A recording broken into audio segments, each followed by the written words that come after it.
Hi, how are you everyone? Okay, this is a 2006 Honda Civic SI. So now install the racing power 3-piece. This is a Megan Racing brand.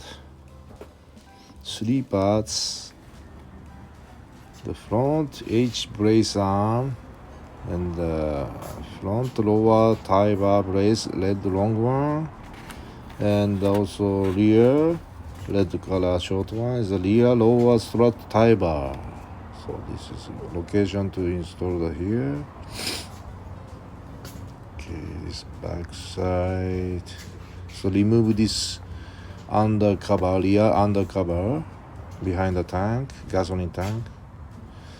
And the location, this screw, 2-piece, both sides, total 4-piece, and this 70mm subframe screw, back side, and the front is 2-piece. This is 70mm head, both sides, and this is rear one and the front one.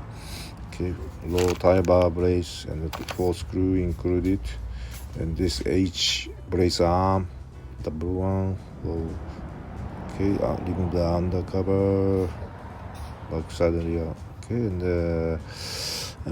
this area painted the black color and looking nice, and then installed already. And the center one H brace arm, blue one, secure tight, everything okay. And front one, longer one, front lower tie bar brace installed already, secure tight. Okay, installation is done, so ready to go into race. And tight frame, much more better. Increase the frame tight, holding tight. Okay, it's good, great. So thanks for waiting. This 2006 to 11 Honda Civic is working. Okay, thank you.